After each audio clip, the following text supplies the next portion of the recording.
welcome to another edition of Packers Unscripted from Packers.com. I am Mike Spofford, joined, as always, by my trusted colleague Wes Hodkiewicz, coming to you here from our studios at Lambeau Field as training camp continues to roll along, Wes. And I have reached the point in training camp where I do not know what day of the week it is anymore. I said to my buddy this morning, happy Friday. I was like, my buddy Scott, it's his first week back at the Press Gazette. I'm like, hey, you made it through, man. Happy Friday. He's like, it's Thursday. Yeah. I'm like, oh, crap. Yeah, I know. And I sit here and think, yeah, the Packers' first preseason game is Saturday. Well, what day is that supposed to be? Like, I can't figure it out anymore, and I'm having a hard time actually keeping track of which practices have now occurred since we recorded our last show. But I'll do the best I can here. One thing that I know did happen since our last show is that we heard from wide receiver Christian Watson in the locker room. Now, we've seen Christian Watson out on the practice field. His portions of his rehab have been somewhat public, I guess you might say. He's been out there in front of the fans, running sprints, doing some cuts, doing the workout things that the athletic trainers are putting him through in this rehab process from his ACL. But he did speak with reporters. You were in the group that talked with him after practice the other day, and this is a young man. He's gone through a lot already with regard to injuries. This is another level of an injury recovery. But everything that I gathered is that his attitude is as positive and upbeat as one could be in his situation. Yeah, and it's been that way since day one. They were talking, even after the season, he has such a devastating injury, where you're trying to play in that regular season finale and trying to help this team make a run here. People forget he was already dealing with, I believe it was an injury to his left knee. Then he goes out there and suffers the torn right ACL, first time he's gone through this injury. And there could have been a big woe is me mindset, especially entering that contract season, a pivotal contract season for him.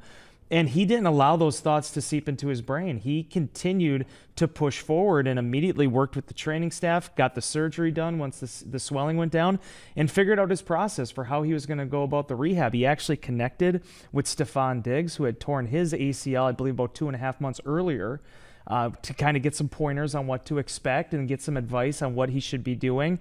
He goes down to Florida, and Jaden Reed, we were talking with him in the locker room, he even mentioned too, he's like, because of his training, he ended up crossing paths with Christian pretty early on, and just his enthusiasm and positive outlook on everything, not that wasn't expected just based on kind of the person that we know Christian to be. Yeah.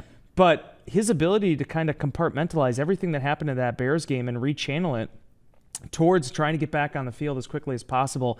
Personally, I put it in the story. I think that might be partially the reason why he's in the position he's in right now. I mean, nobody's putting a timeline on it. He's still on the PUP list, still could be a candidate to be, sidelined for the first 4 games of the regular season by being on the reserve PUP. But all that being said, I mean, Christian Watson looks terrific in these workouts. I mean, the wind sprints he's doing off to the side, there's been portions of practice, Mike, where I've been more entranced just watching him go 40 yards at a time as some of the action on the field. And you do have a story up on Packers.com for those who want to dive into more of the details here. One thing he certainly wanted to make clear is that he still feels he's the fastest guy on the team, right? Like, even though he is not fully through his ACL rehab, he's like, hey, anybody wants to take me on a sprint, bring it on, because he still is claiming to be the fastest in the 40, I assume, is kind of what he's talking about. Probably any race, to be honest with you. I mean, based on the way that this guy attacks it. I mean, to do that at 6'4" and 210 pounds, I mean, we talked about how this guy is just a physical freak from the day that he was drafted to Green Bay. There just aren't many like him, and it's a big reason why. I mean, he averaged 20 yards a catch last season in an offense that really, dispersed the ball to a lot of different players. So, and having him in the building too, I think has been really critical. I mean, you heard, Matthew Golden talk about it and some of these other guys. I mean, he's a vet. He's a young vet, but he's a vet nonetheless. And I think when the green clearance finally comes for him, the light is sort of put on. I think number 9 is going to have a big impact on this thing for Green Bay. I think a 40-yard dash between Christian Watson and Matthew Golden would be like must-see television, right? Like that would really be something. Assuming that he is going to start the regular season on PUP, and then we will see where things are as far as his timeline of when he can get back. It does open up, in essence, an extra roster spot for another receiver in this very crowded receiver competition in order to make the team. It almost feels like whenever Christian Watson does come back, it's going to be like this trading deadline acquisition for the Packers, that you're going to be adding a guy like that to the mix, and we'll see how the receiver group shapes up at that time. But it'll be an incredible boost, I think, to this offense to get him back, and everyone will be excited for that. Elsewhere on the injury front, Quay Walker, who spent really a good portion of the offseason in a walking boot because of a cleanup procedure he had done on his ankle. In the offseason, we have seen him slowly work his way back, and he is now in the defense, in the 11-on-11, in the team reps, lining up alongside Edgerrin Cooper, alongside Isaiah McDuffie, sometimes Isaiah Simmons. Walker is in that mix, and this Packers defense is starting to look like what we're going to see come week one in terms of the personnel. Yeah, and just the overall speed of it at that second level, it's unmatched. There's no other time in which I can remember the Packers having this much speed with natural linebackers at that position. It was really insightful listening to Quay this week. He talked with the media, I believe that was on Tuesday, for about 5 minutes, and this whole offseason surgery was an extension of that ankle injury that he just could not catch a break with. He kept rolling it, and he has the high ankle sprain. They thought he'd be able to get through it. He comes back out there for the Philly game. He gets through the game, leads the team in tackles, but actually did roll it again. He actually went into the offseason thinking, okay, well, rest will help this thing. We'll be fine. He gets back for organized team activities for the offseason program. He starts working out on it. Doesn't feel right. They decide, kind of like the Nate Hobbs thing, which I'm sure we'll get into as well. But you're looking at the whole bandwidth of these injuries for Green Bay. It's let's get this thing taken care of. Let's get back out there for week one. Quay said he has no doubts whether or not he'll be available. Again, they've been very, very pragmatic with how they've integrated him back into the defense. It was individuals for a first week, and then it was kind of getting him lightly working in some of the walkthrough stuff. And now we're seeing him probably 50% in the team periods now. He obviously finished the game situation stuff on Wednesday, excuse me. So this is the commander. This is the general of that defense. They've positioned him to be in that role, and certainly now he's poised to fill it. And you mentioned Nate Hobbs. He's going to be out a while. He spoke to reporters as well, described he had to have a surgery done on his knee.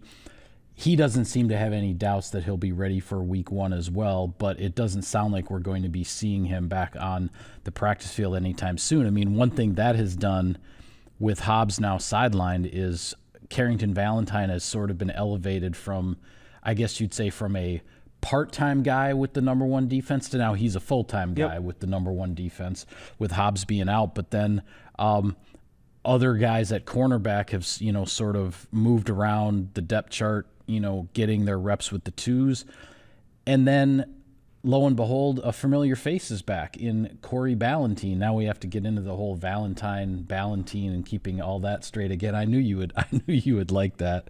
But Corey Ballentine, see? No, not just Ballentine. Me.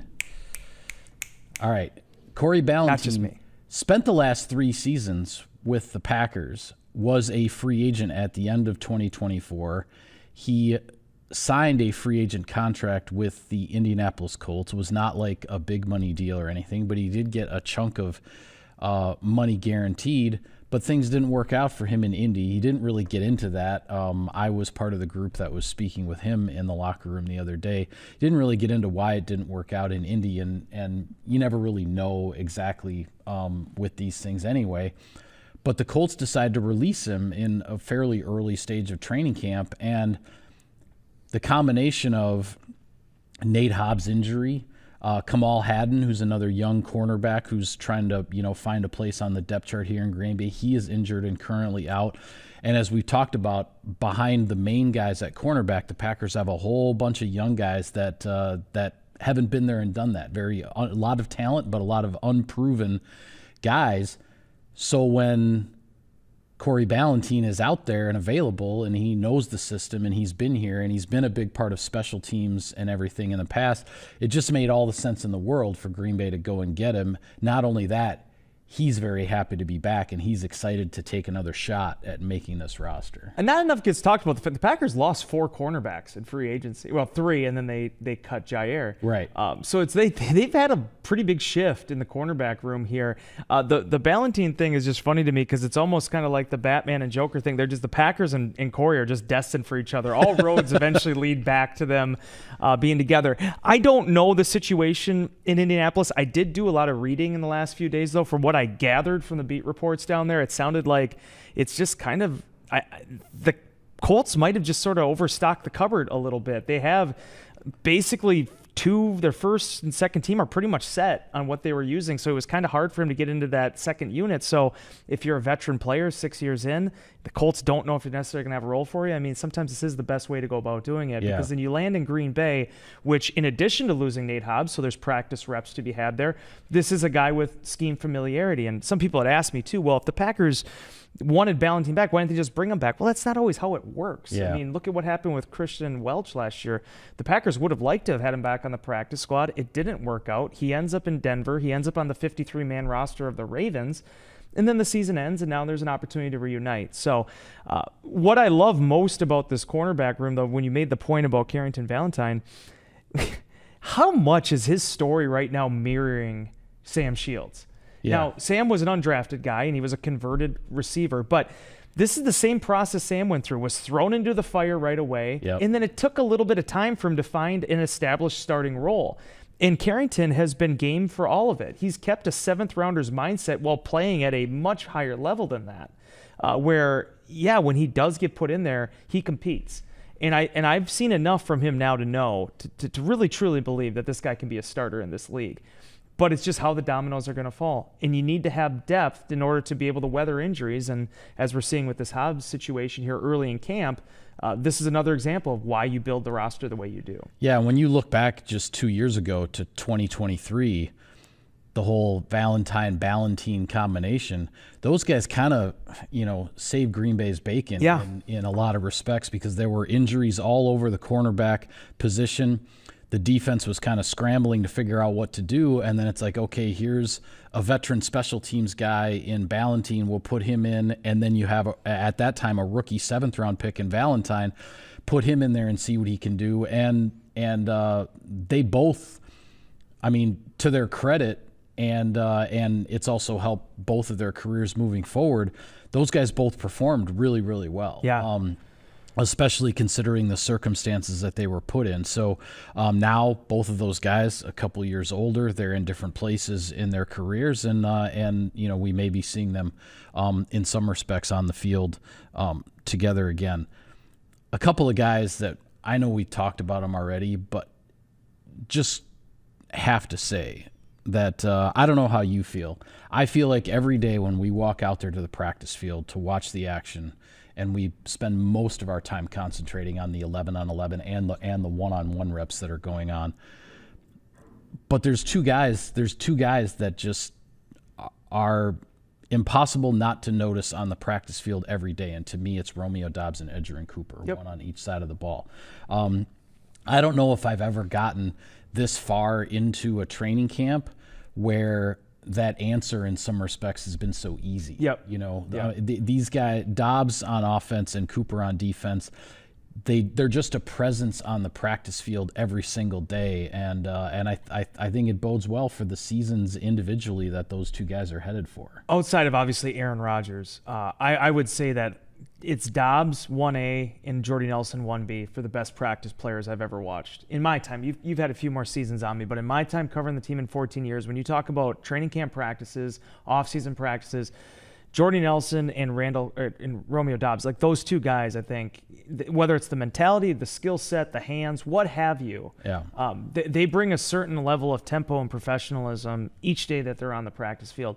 And Doubs does it much like Jordy did in such a seamless fashion. We talk about the National Football League as such a difficult game, and it is. But it's the guys that make it look simple that really are the awe-inspiring performers that make this league what it is. And Doubs fits in that category. Edgerrin Cooper is a prodigy. I mean, there's no other way to say it. This guy can rush the passer. He can cover. You're seeing him bat down passes. How many passes did he break up this week so far? 3 or 4 in practice in team drills. We've seen him blow up TFLs and run plays in the backfield. I mean, the one thing we have seen, I think maybe more than anything with him on a daily basis is if the offense wants to run the ball to the outside, you have to make sure that somebody is blocking 56, because if he's got any kind of a seam, any kind of a gap on an outside run, he is shooting it, and the running back does not have a chance. And he's a difficult guy to block because it's hard to get an angle on him because of his speed and because of his anticipation. But it is almost impossible to execute an effective outside run if you don't get a hat on number 56. He is everywhere. That was my tweet during practice. This guy has been everywhere. Yeah. And you think about it too, because there's still a lot for him to learn, and he admitted it. He's like he wants it all. Like, he sees it all out there for himself, but he knows there's still ways to go here on the command of the defense, knowing his assignments, the consistency down in and down out. But there's a reason why he flashed as brightly as he did last year. It's because he is a legitimate playmaker. Yeah. And when you're drafting guys in this league, at the end of the day, that's what you're looking for. You're looking for the dude that is the 1% of the 1%. And I truly see it, man. I've seen it since when you went back and watched his. I'm no scout. I'm not going to act like I'm a scout, but you go back and watch his college film. There just was something different about him. It wasn't that he just was getting some sacks or some TFLs or he was coming unblocked. No, this guy was making plays. And through 1 year and 4 months in the Packers uniform, he just continues to do that. Yeah, we heard when he was drafted that his speed was different. And that has certainly proven to be true. We do have to pay some bills here quickly, Wes, so we will turn it over right now to a word from our sponsors. Sirius XM NFL Radio delivers hard-hitting analysis and up-to-the-minute NFL news that true football fanatics need 24/7, 365. At Cousin Subs, we have something for everyone, like our Wisconsin cheese curds, mac and cheese, golden fries, and creamy shakes, all paired with your favorite sub or sub in a bowl. Cousin Subs, 50-plus years of better.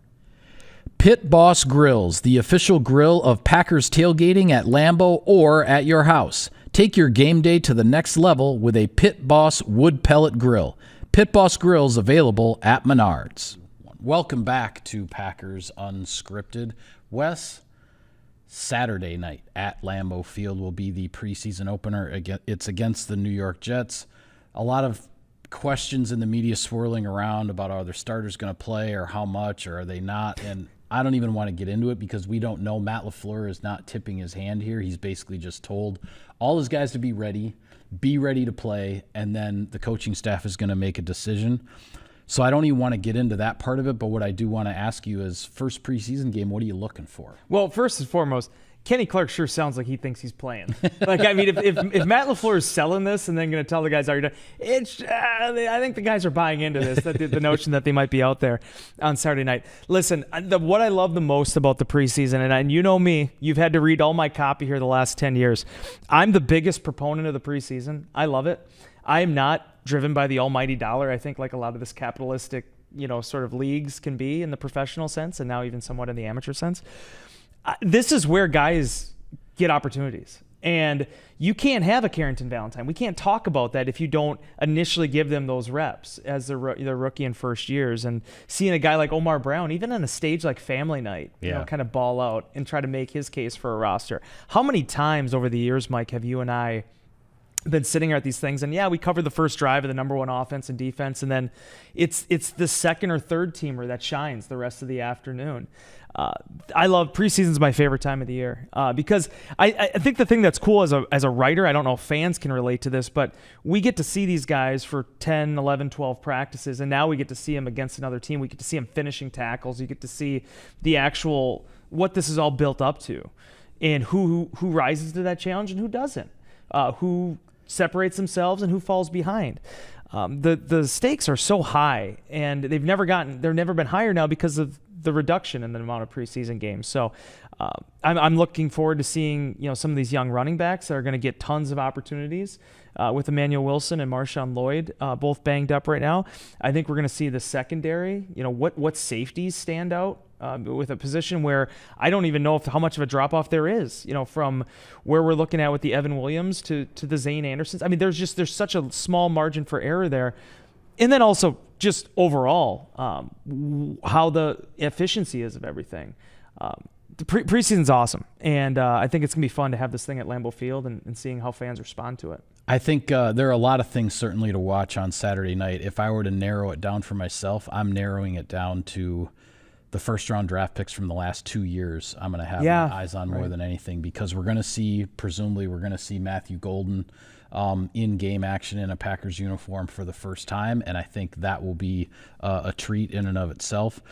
And then Jordan Morgan, last year's first-round pick, he's been taking all of the number one reps at left tackle as Rasheed Walker is working his way back from a groin injury. And Walker was back in practice on Wednesday, but only in individual drills. He was not back into 11-on-11 yet. So the fact that, now there's still time before Saturday, but I don't know at this point if they would put Rasheed Walker into a preseason game. So if Jordan Morgan is the starting left tackle on Saturday night and gets his share of the reps there, that will definitely be worth watching, because you have to remember, even though this guy was a full-time left tackle in college, multiple-year starter and all that at Arizona, he did not really play tackle as a rookie when he came in last year. He was put at right guard to compete with Sean Ryan, and he was in a rotation with Ryan, getting game action at right guard until his shoulder injury caused enough trouble that they decided needed an operation and shut him down for his rookie year. So he hasn't played left tackle. He hasn't played offensive tackle in a game in the NFL yet since arriving as a first-round pick. So those are the two, I guess I would say, the two guys that I will be having my eyes on more than any others. Excellent choices, especially when you're looking at the 2024 draft class, because there's still so much we've yet to learn about that group as a whole. I will mention another name from it, though, that I'm excited to watch is Tyron Hopper. Because Hopper's a guy, third-round pick last year. I've been a big fan of him since the beginning. He's a tackling machine.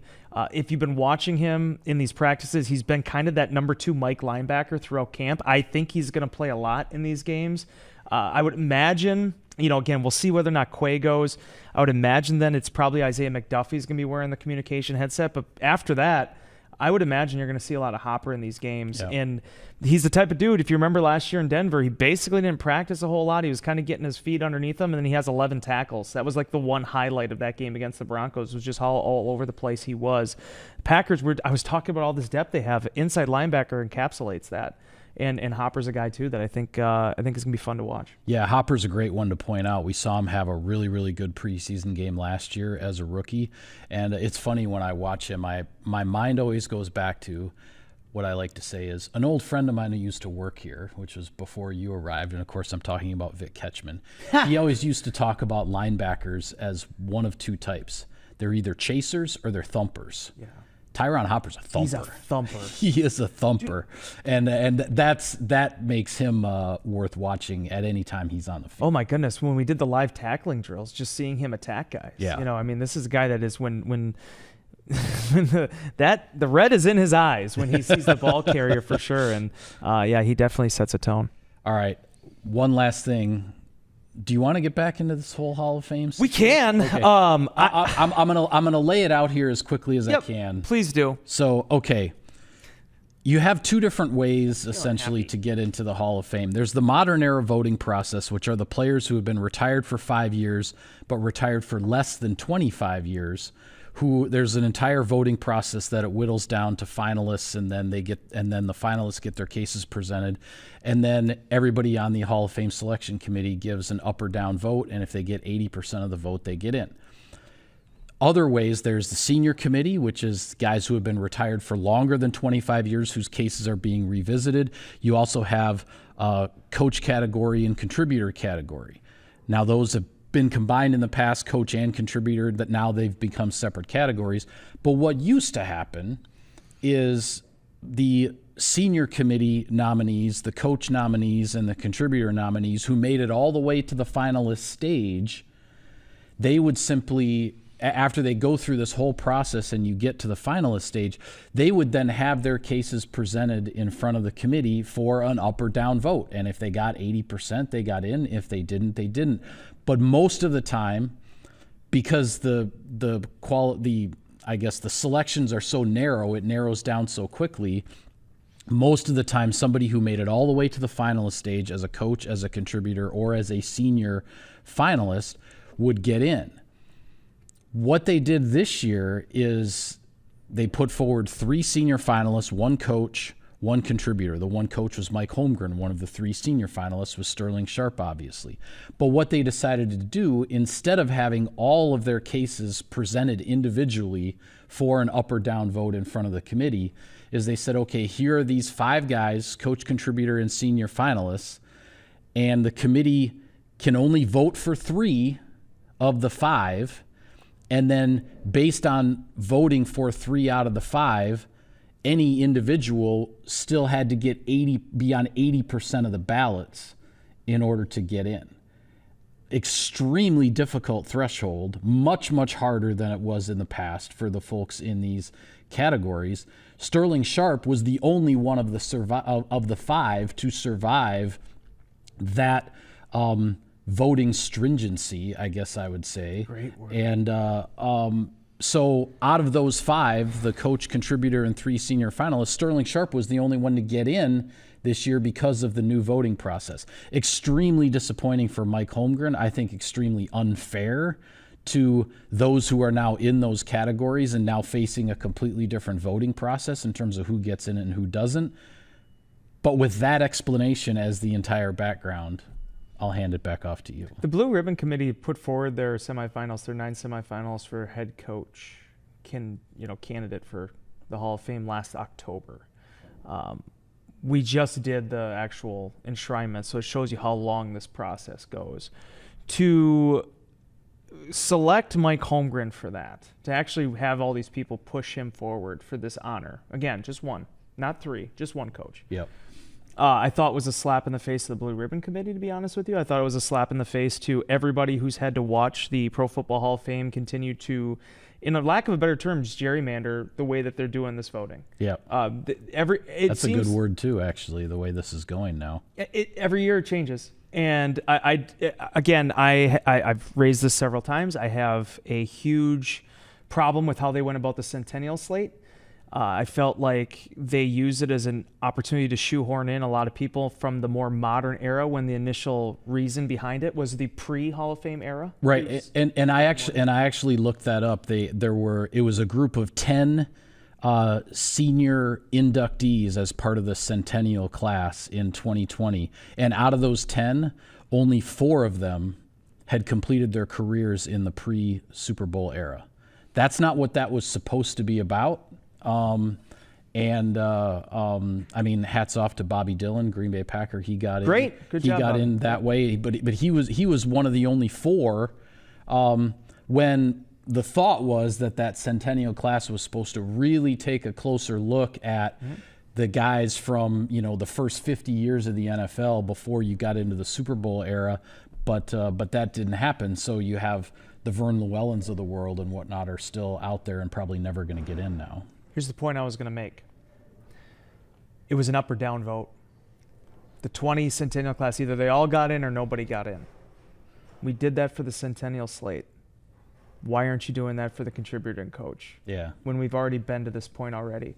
What do the contributors and coaches, if they've gotten to this point, if they've gone through all these different hurdles and obstacles, what's the rationale then for looping them in with the modern era? What's the rationale for trying to hold them out when they've already pushed through? And also keep in mind, it took forever to have contributors, coaches. Prior to that, it was all one big pile. Yeah.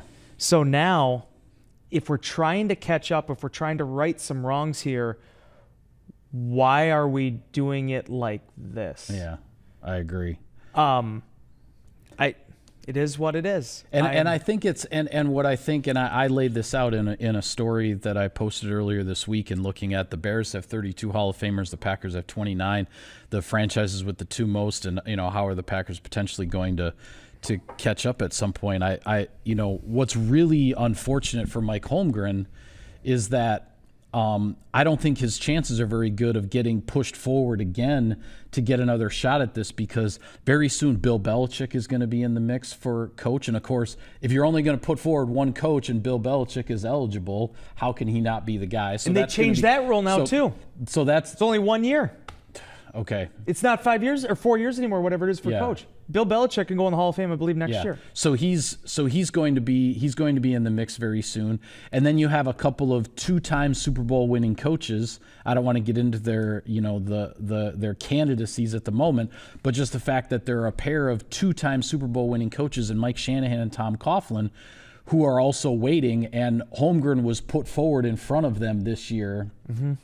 But with Holmgren not getting in, you can see that committee is going to potentially go another direction and see if they can get somebody else in. It's extremely unfortunate for Holmgren. I think a guy who takes 2 different franchises to Super Bowls, whether or not he wins those Super Bowls, he did win one. But even as we talked about, Bill Cowher's in the Hall of Fame as a coach. You look at the credentials. If Bill Cowher's in the Hall of Fame, Mike Holmgren should be in the Hall of Fame. And to Bill Cowher's credit, he has gone on the record saying, if I am in the Hall of Fame, Mike Holmgren should be in the Hall of Fame. Yeah. And I think it's extremely unfortunate. But I know we're running out of time. We got a press conference to get to. I got to close on this. A lot of the Hall of Fame voters, also some of whom are involved with the AP process. Kevin Stefanski has been twice put forward as the NFL Coach of the Year during his tenure because of the ineptitude, for a lack of a better term, of the Browns over the last, since they were brought back in the league. The amount of disrespect and this is my big issue with the Leroy Butler candidacy a number of years ago. The amount of disrespect for the '96 Super Bowl team that the Packers had in that era of Packers football is mind-boggling, because they were the Cleveland Browns at that time. They'd gone 29 years between championships, however many years between true playoff appearances. Mike Holmgren was the face of that. Leroy Butler was the face of that. Brett Favre was the face of that. Reggie White was the face of that. The fact that it's been so hard to get them in there has just been... If the Browns would win a Super Bowl this year, they might build a statue of Kevin Stefanski in these... it's wild to me the way that this has been treated and how it's been going. It is what it is. And if I understand this right, team media personnel now are eligible to be among the Hall of Fame voters. Pete Doherty handles it for the Packers now. Down the road, not that they'd have me, but I'd gladly throw my hat into the ring. I'll put in a good word for you. All right. With that, we do have to call it a wrap on this edition of Packers Unscripted. Be sure to continue to follow all of our coverage of training camp on Packers.com, and everything with Saturday night's preseason opener here at Lambeau Field against the Jets. We'll have it for you on Packers.com. For Wes, I'm Mike. Thank you for tuning in, everybody. We will see you next time.